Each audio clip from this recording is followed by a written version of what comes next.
Hello and welcome to the Marketing Times Analytics podcast. This is season 4, and today I'm on with Christian Mercado. Christian, this is your second time on the podcast. Do you want to give the audience a quick overview, who you are, what you're doing? Tell us about it. Yes. So again, thank you for inviting me on this podcast again. The first time was a lot of fun. We had a lot of great conversation. My name is Christian Mercado. I'm a digital marketer and a new watch collector. Nice. Yeah, you just started a new watch business. Tell us about it. Yes. So I was always kind of like into luxury watches, but I didn't know how to really get into it.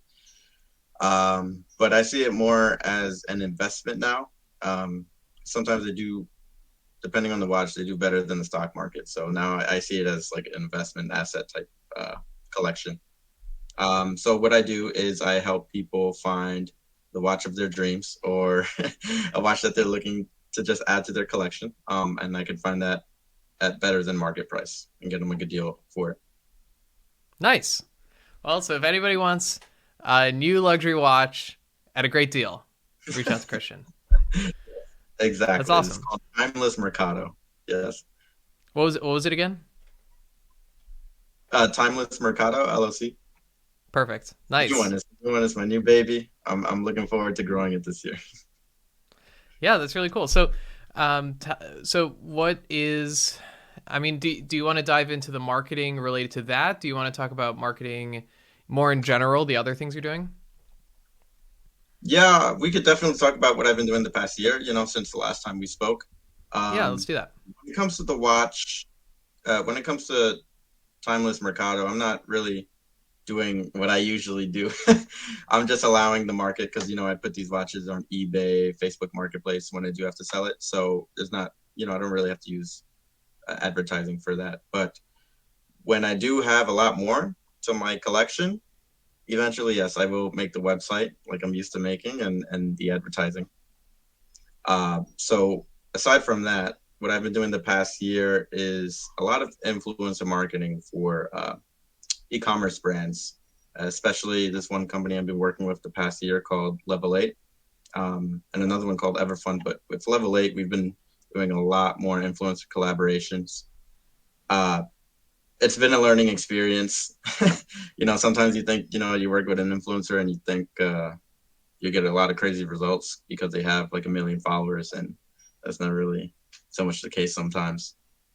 Um, just as context, Level 8 does sell higher priced items, so you're not going to get as many results as compared to a $20 product when you advertise to a million followers. So, uh, Interesting. So, how yes. would you how would you select an influencer? There's a lot of people out there who might have a million followers. Some of them might be paid for followers. Some of them might be organic and really high intent. How do you differentiate? Yeah, so I use a software called Trend Hero. It analyzes their followers on Instagram, and I get to see kind of their demographics, like where they're from, top 5 countries, whether they're male, female, and the ratio of real followers, followers that follow like mass accounts or accounts in mass, and whether they're fake, like fake accounts. So I get to see some of that information. You can't always, Trend Hero, I wouldn't say is 100% accurate because I do cross reference. I check with the software and then I ask them to send me screenshots of their demographics just to make sure that they're, both making sense. Um, but I do rely on Trend Hero when I see like 60% of their followers are fraud. I'm like, I won't take my chances on that. Yeah. How does somebody get that much fraudulent followers? How do you You do could you pay definitely for pay. it? I think Okay.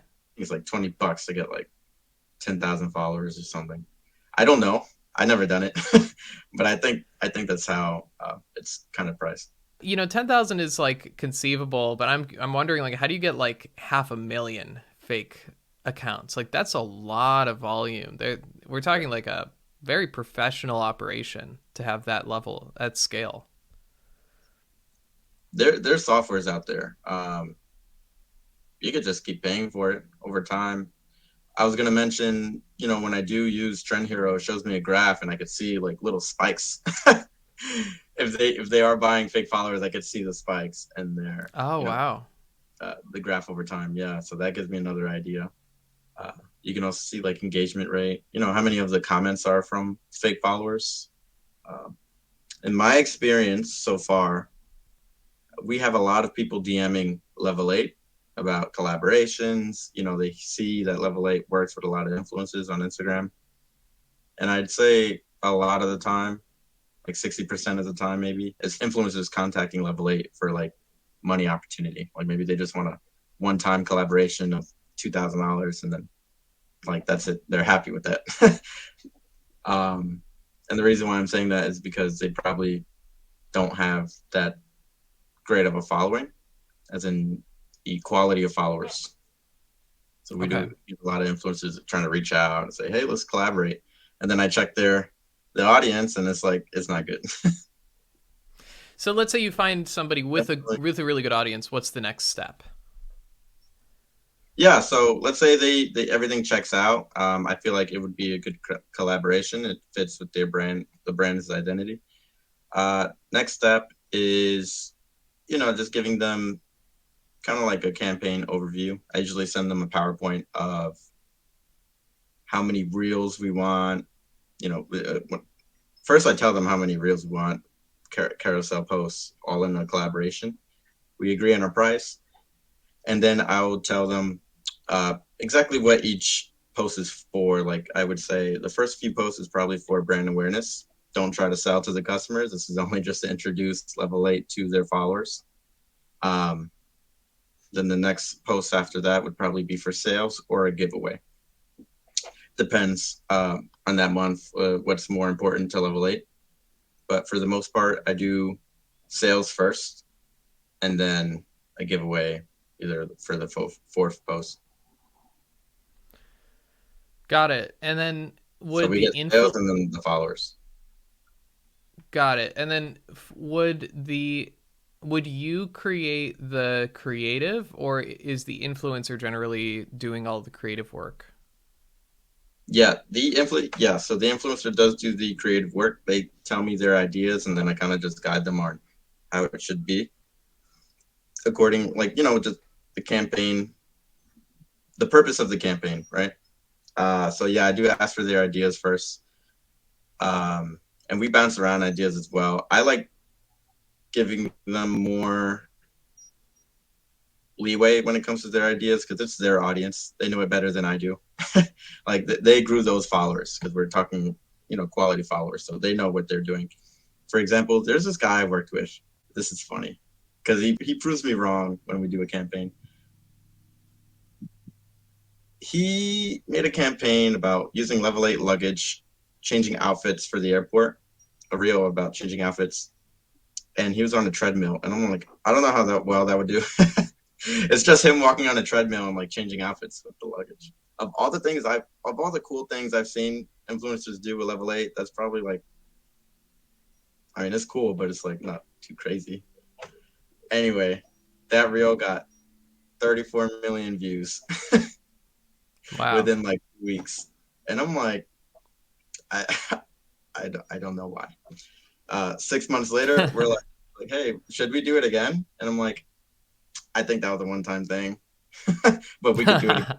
Best. He does it again, and it reached 2 million within 2 weeks.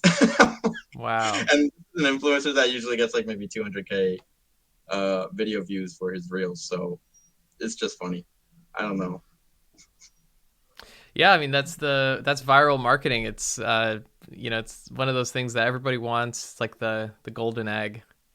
It's interesting how the landscape of advertising is changing, and influencer marketing has grown tremendously, especially as a result of social media. Because especially before there was like um, really like well developed incentive programs like with YouTube. I feel like that was like a natural that came as a natural way to monetize your social media following that the company wouldn't really get a cut of. So, I mean, it makes sense that that it arose, would you say that influencer marketing is poised to surpass like traditional digital marketing, or has it already? Like, how where would you rank influencer marketing compared to the other digital tactics in terms of effectiveness? I still place Facebook number one, Google two, and that could be interchangeable really. Influencer marketing probably third. Then there's TikTok. But you know what? That really depends on what product you have and the price point. That all changes depending on, yeah, your product or the service you provide. So that depends. What what products or audiences are better suited for influencer marketing? You know, it does really well. Skincare stuff. You always see that around. Nutrition stuff. Uh, like energy drinks probably. I see Bang doing a lot of influencer marketing. They use some of our influencers sometimes too. Um, yeah, I would say the lower priced items are great because it doesn't take much thinking to spend $25 on something or 30. Like, oh, it's a Mm-hmm. skincare stuff. Let me try it. It's a bit more difficult for level 8 because we're asking people to pay like $300, $200 for luggage. Level 8 is a luggage company, the premium luggage company. Um, so you're going to need more influencer posts just so the audience sees it once, they see it again. They're like, oh, it seems kind of cool. Let me consider it. You got to what I'm trying to do is get them to consider level 8 luggage over the other competitors. I have a scenario for you. You can pick between 10 influencers with 100K followers or one influencer with 1 million followers, and they both have the same quality of followers. Which one would you pick?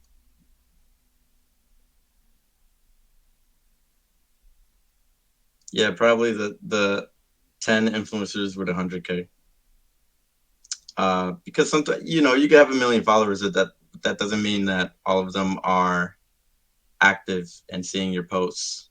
Unless maybe like you're one of the Kardashians.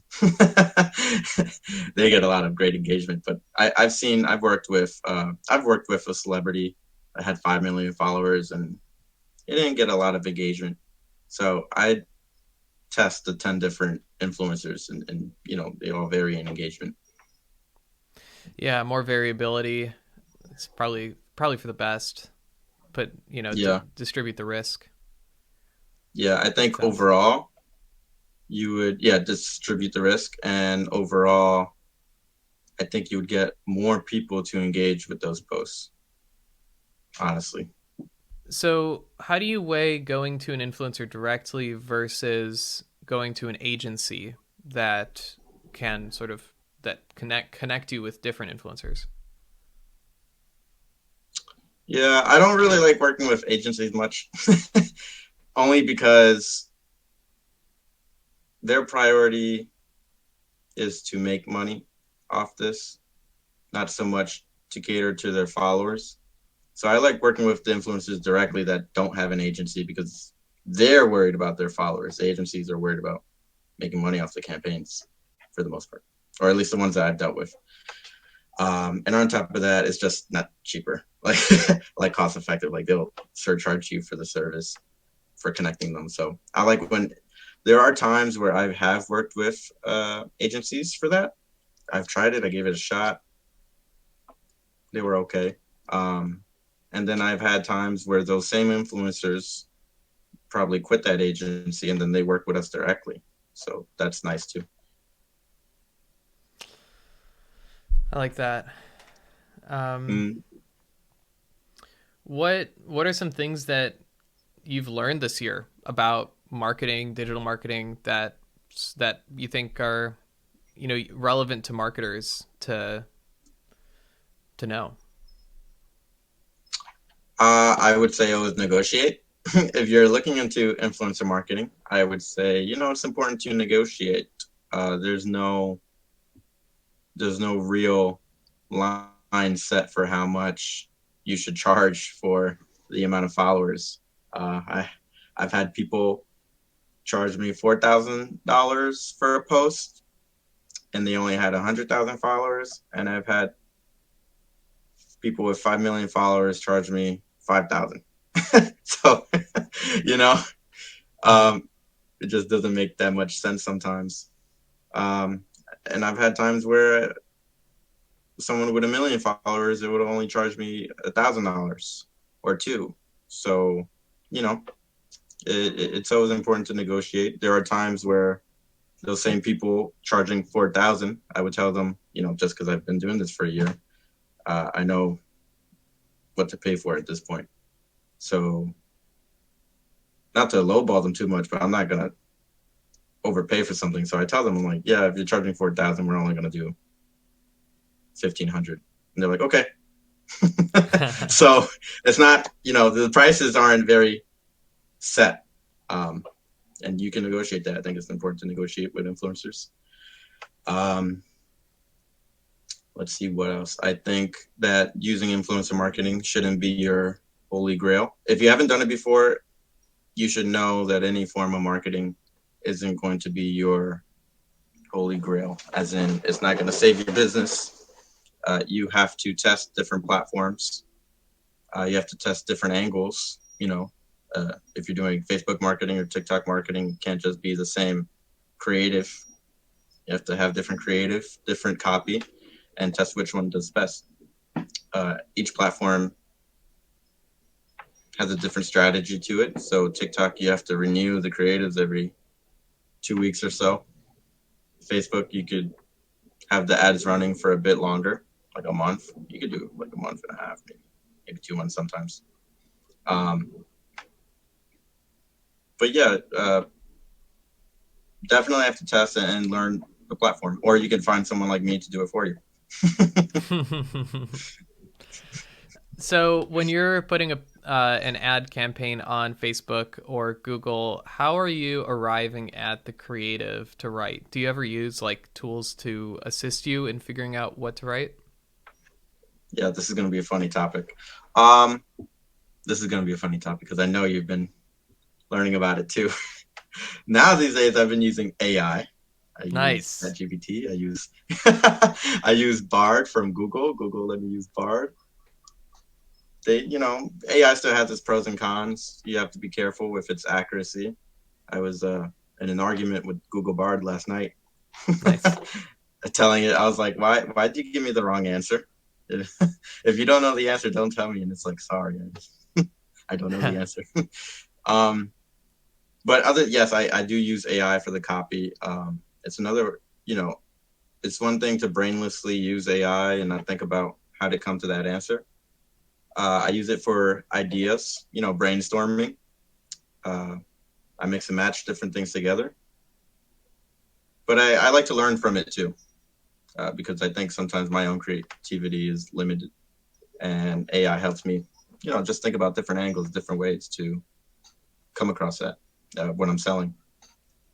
Especially for Instagram captions, I use it a lot for Instagram captions. What about hashtags? Do you use, depending on the platform, which ones work best with hashtags? I always use hashtags. When it comes to TikTok and Instagram, I can't really tell. I think, yeah, Instagram does give you analytics on how many people are seeing the hashtags, but TikTok has to work on that. TikTok is a bit behind with Instagram competitively. They don't have as much analytics to show you. And let's say, for example, you want to look back this year for first quarter to review some data. You can't really do that with TikTok because you can only go back 60 days. TikTok basically has a really good algorithm for serving, like categorizing your content and serving it to specific, audiences that they think will like it. And that's unlike a lot of the other platforms. Like it's the best one at doing that. So TikTok would be a Yes. really good platform for testing new kinds of content, new subject matter. It's like a testing ground. And then the other platforms are better for like mastering that type of content. Like I noticed like Twitter has a very specific language that people use or attitude that people have, and then LinkedIn's a totally different you know, culture, you could call it. But then TikTok's Yep. all over the place. You have like every kind of culture there. So, Yep. would you agree with that? And can you like expand on that? Like, do you have any ideas about how different platforms should be used for different kinds of content? TikTok does have a really good algorithm. I mean, it gets me stuck there sometimes at 2 a.m. I would just say that I've noticed TikTok sometimes doesn't do as well as Instagram Reels, but then in other cases, TikTok could do better than Instagram. So, I think, again, that depends on maybe your topic, your product or service. You should, if you're not on TikTok or Instagram, either or, you should test both to see what works best for you. But I agree with that. That makes sense what you said. It could be like a testing ground to reach out to different audiences. How do you figure out should I do the same content and repurpose it on all the platforms versus a specific content for each platform? How do you decide on that? Or do you just sort of do the same content on all the platforms? The lazier way is to do the same content on all platforms.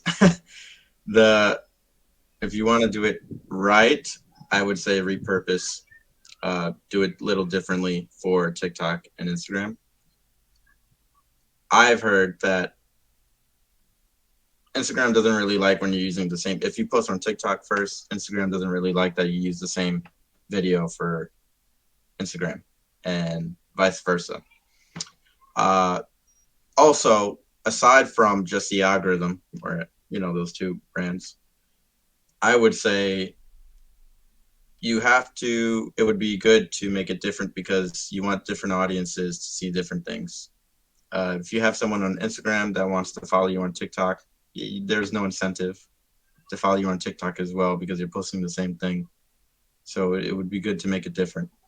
I'm curious about what you've learned related to buying ad space on different platforms, because I noticed that even when I'm trying to buy ads and run campaigns, that I often will like waste a lot of money just like trying to run something that doesn't convert. Like it might get clicks, it might get engagement, but it's not converting. I'm not selling anything. So how do you avoid that? How do you make sure that you're like you have a reasonable chance at actually selling products before and you don't like waste a bunch of money? Yeah, that's a very big common issue. I know from my drop shipping days that to try avoiding that, you would need to find a product that was trendy, that not a lot of people was trying to sell yet, because that takes up the ad space. Um, but let's say for the majority of business owners, they're not drop shipping, and that's okay. That's fine. Drop shipping's dying anyway. But to mitigate that, you really kind of do need the money to spend at least monthly. Sometimes you can't rush the process because you have to convince people to consider your product or service, why you're better. I would recommend making different creatives, different angles. Some people like to say you could say like a grocery store type of analogy where someone could walk into the store and see different products, maybe in the same aisle, different brands, different products. They could all do something different. But that's what you kind of want to do when you advertise your product or service, is show different angles and reasons why someone might want it. Because everyone's different too. Everyone thinks differently. Uh, there might be different reasons why they might want to buy something. So to mitigate that, I would probably start with brand awareness campaigns first, because that's cheaper than just going straight to conversions. Uh, Brand awareness campaigns, link clicks to the website would still be cheaper than conversions, like add to cart purchases. And then you're going to want to retarget those people with the different angles that you can come up with in your ads. And that, that includes ad copy as well, along with different creatives. So cheaper on the front end because it's cheaper on the front end because you're doing brand awareness campaigns, but at least you're collecting that data. And then now you can retarget those same people that were interested in watching your video with the actual conversion campaigns. I think that helps mitigate the costs. Yeah, and are you talking about retargeting in the same platform, like on Facebook, for example? Yes. Okay. Mm-hmm. And it could be almost anywhere. If if someone on TikTok visited your website and you have the Facebook pixel in there, and then when they visit Facebook, they'll see your ad as well. So retargeting anyone that's visited your website, maybe in the past 30 days. That's something to test as well. 30 days, 60 days, 2 weeks. Gotcha. Yeah, that makes a lot of sense. Just sort of like working from like starting in a very like why you're talking about upper funnel, mid funnel, lower funnel really. And I Yes. mean it makes a lot of sense. Like you can't just blast a bunch of lower funnel creative out there and expect everybody to convert when they don't really know what the Yeah. product or brand is. So yeah, it makes Yeah, perfect exactly. sense. People like to be part of a community as well. So if you show that there's a community behind your brand, that helps with the consideration process as well. So like another sign of social proof. That's what we do. I do that heavily with Level 8. I always post on Instagram that there's someone using our luggage. They tagged us there. But it's definitely a process. It's not something that could be rushed. What would you say is a good balance of spend and just creative resources on branding versus trying to get people to convert in sort of that lower funnel? How do you decide how Very, to balance those two? it's a very good question. Um, I think currently with the campaigns right now, I have about 70% going to cold audiences, spending on cold audiences uh, for consideration. And then I have the rest, 30%. Yeah, 30% are retargeting. Okay, got it. So And the you're reason why I have it like that is because we spend a certain amount a month, and I can't do it in reverse because then the people on the retargeting side would see the ad too much. So I have 70% going to cold audiences, and then what's left over of the budget to retarget the other types of people in our funnel.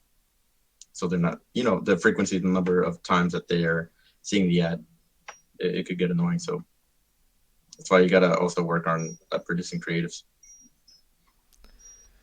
Yeah, and are you ever driving people off of the social site where you're advertising, and does that affect the effectiveness of the ad campaign versus if you were to sell it on Facebook or something? Do you mean like the shops platform? Like TikTok has TikTok Shop, I think now. I think Yeah, Facebook has it as well. Instagram.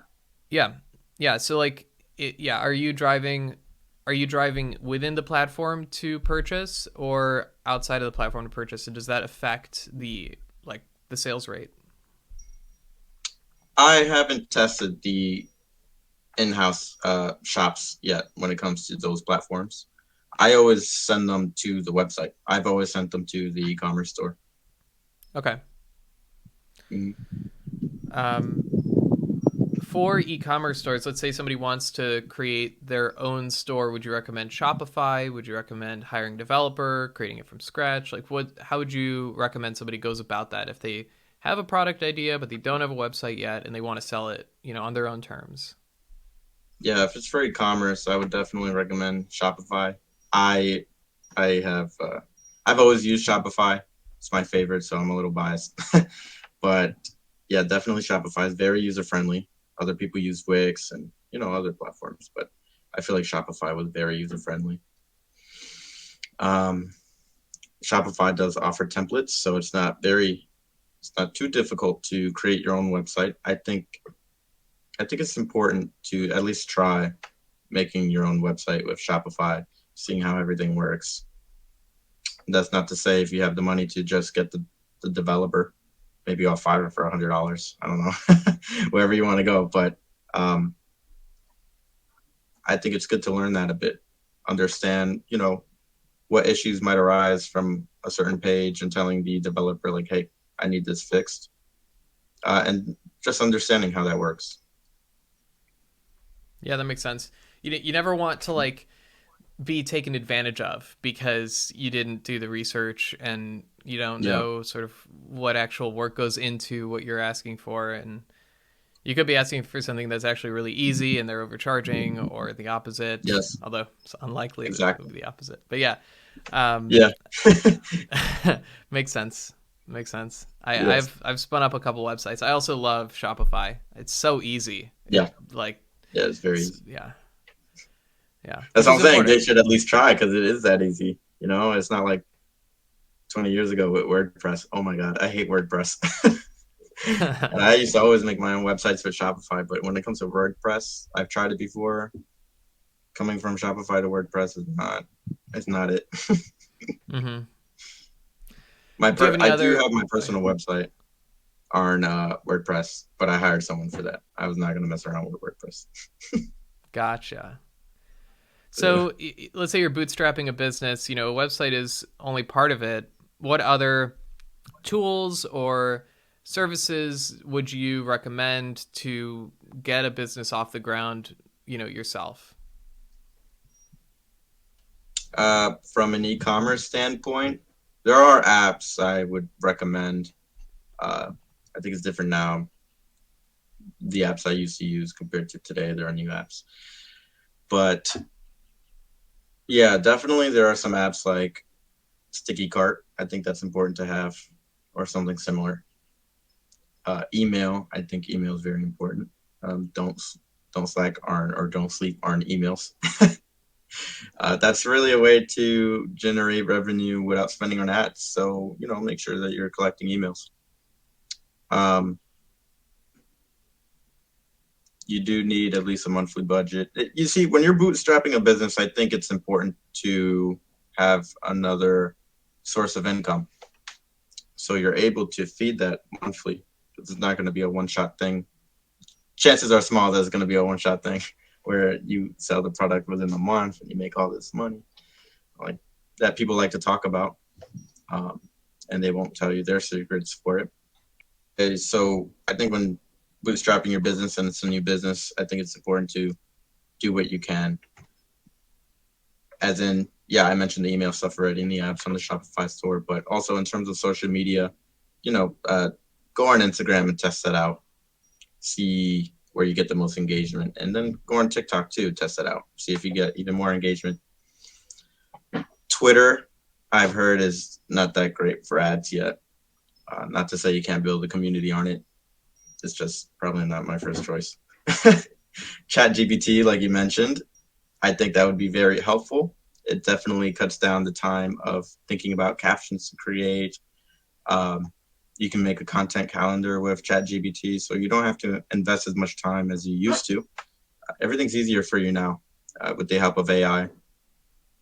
You have AI that can help create images as well, um, and voiceovers too. I had an idea once. I haven't tried this yet. Maybe someone wants to try this and let me know. But now with AI, you could use like Morgan Freeman voices and other celebrity voices. And I think it would do well in converting if you can get some celebrity voice to talk about your product in an ad. Obviously, mention like that's not the actual actor somewhere in the ad, but I think that would definitely help with conversions if people are familiar with that voice. That makes sense. And yeah, I mean, provided that you're upfront about it being AI generated, I think it's more Yes. okay. I saw the Joe Rogan deepfake ad. There's a couple of them, and That That's was a little bad. creepy. Yes, that's illegal. Yeah, that's not good because they didn't mention. Yeah, no, they. I hope they got in trouble for that because they didn't mention that was just all bad. That was scary. Yeah. You don't always Yeah, get things like that in the advertising world. Like that was like a this is new. newsworthy blunder. Yeah, it's newsworthy. It's new. I think AI is amazing. It's an amazing tool, but I also think we have to be more careful about what we see in the content we digest. Because yeah, it's going to be harder to differentiate what's real and what's fake as time goes Yeah. on. Right now, we could tell, right? But it's only going to get more advanced. Yeah, how do you see e-commerce evolving over the next decade? I already see it happening now, but I think NFTs with e-commerce is going to be something. I think Adidas did that. Um, I know Marvel does that with some characters in comic books. I think that's going to get more popular. Um, I think when it comes to a metaverse, e-commerce could be a platform there too, where there's a virtual world. Uh, that's something I want to get into just because that sounds cool, but I just don't know how. Currently, I'm like, where do you go for this stuff? Like, how do you actually sell for that virtual world? But I think, yeah, for the next decade, I think that is something that will be emerging. Yeah, I was talking to somebody, I forget even who, but I think this is going to come up on one future podcast episode.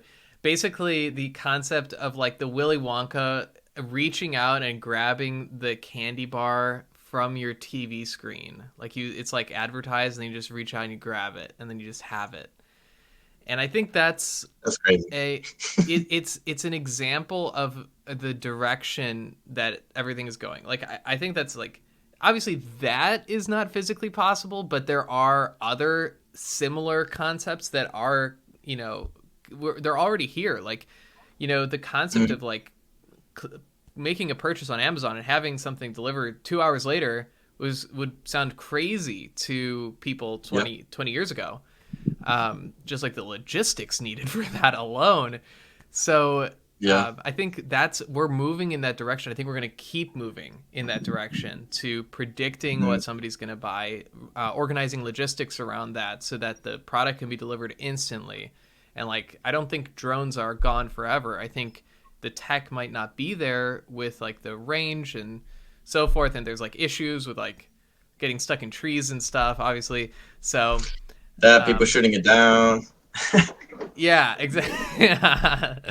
So, but I do see us moving towards a more real time transaction on ecom. I think there was always a lag, but like you think about 30 years ago, you walk into a store, you just pick up the products and you go, and you can have it instantly. So I Yep. think we are moving back to like to meet that one day.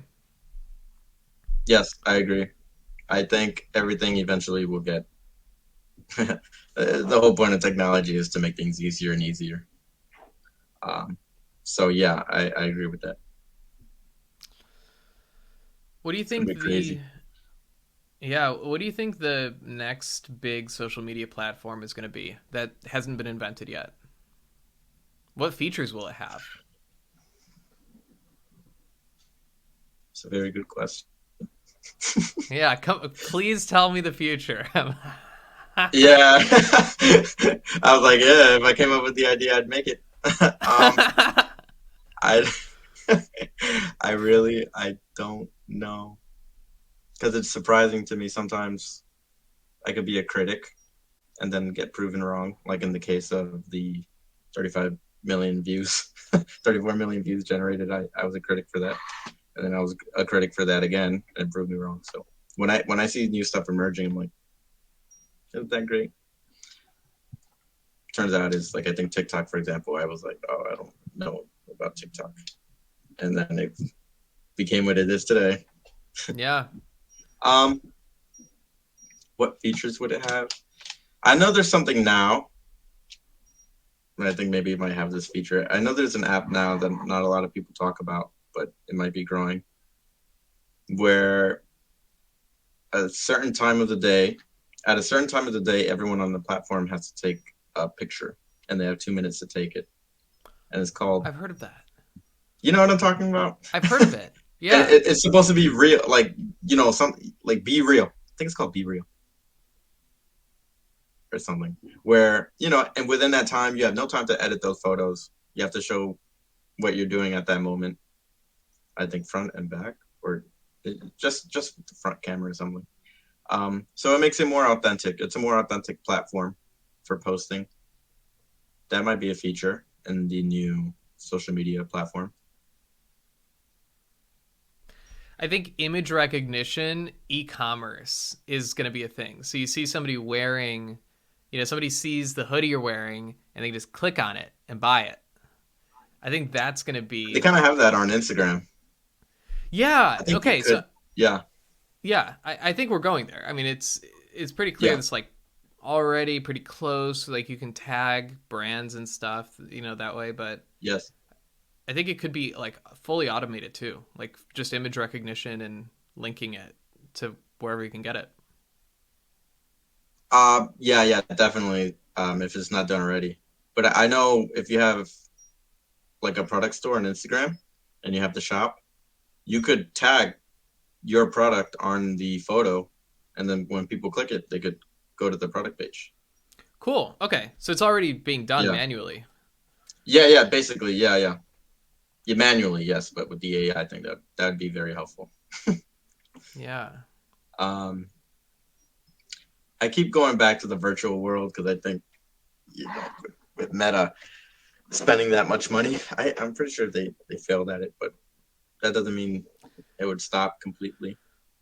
Um, I think that's going to get bigger, and if anything, there's going to be a whole social media thing there. Yeah, I think so. I think that the metaverse depends is the popularity of the metaverse is inversely correlated with the state of the world. Like if the world gets better, people will spend less time in a virtual world, and if it gets worse, it'll boom because it's like a little, utopia kind of. Yeah, It's still weird that's a stuff that good thought happens there too. though. Yeah, yeah, definitely. It's definitely a progress, a process too. But yeah, I guess that makes sense. If people don't want to experience the real world. So I also think that there's going to be more gated social media. I'm trying to think like a lot of things are cyclical, and I'm trying to think like 100 years ago, there was no widespread social media. There was like closed groups and like communities, and and that was your thing. Like that was your social media. It was like your town, and I think that like that could come back. Like there's a dating app Raya that I'm trying to get on. I can't. Won't let me on. Like, You need to get like why? invited. You need to get invited by people. They like Wow, review if you're a good you gotta candidate. find them. You gotta add one of the people that work there in LinkedIn and ask. That's a good idea actually. Um, so I think that could come back. Like some kind of a bar to get in, because we see what's happening when you just let anybody on the platform is people just create fake accounts and then sell them to people, and then it messes up the whole thing. Like then you have Yep, bots, you have propaganda, you have like yep. you don't know what's what. Twitter is like a dumpster fire full of bots. So I think that could come back, like a little bit more selection in who's You on the know, platform. it's so funny you say that. What is Raya about? Dating. Oh, well, like, what's their whole concept with the platform? Like, I mean, I don't know much what about it. makes it I just different? know celebrities use it to Oh, date. okay. I know that I saw this on Instagram the other day that there's another type of dating company. They're making rings that look like blue. You put them on your finger to show singles in your area that you're single. So instead of Wow. being on a dating app, swipe, this is more like a social experiment where you can wear a blue ring to let people know that you're looking to date and you're single. I love that. So I mean, it's kind of like you said, it's new. Yeah, and you're talking about like a hybrid between online and offline interactions. I love that. Yes, I think that's another direction yes. that it could go. It's I think it like, was a pretty cool concept. I'm like, okay, that's nice. Like we're getting out of the digital and we're getting back into actually meeting people in real life. yeah. Plus, it's a good talking point. I know this is the marketing podcast, but there's some people that have trouble speaking or initiating conversation, and I think having that ring on might be another good way to initiate a conversation easier. Yeah. Oh, hey, Mhm. I see that ring. I've heard of that company, Yeah, that's really cool. yeah. Like, hey, you have that too? I do too. Yeah. Yeah, Yeah, it's interesting. I think it's important, to understand the direction where social media is going and we'll listen to this podcast episode in 5 years, 10 years and see maybe something's come out yeah, that, aligns yes. with what we're predicting. So, very That'd curious be pretty cool. and yeah, it's important to stay on maybe okay, here's a good final final question. So, when it comes to these new social media platforms, do you think that brands should be experimenting with these new platforms with new content, and or do you think it's better to hone in on more older platforms that have been around for a while that it's easy to master? What's the how do you decide between the level of effort to put into this brand new social media platform? Maybe it'll take off, maybe not, but it's definitely like going to capture like the innovators versus where the majority is sitting.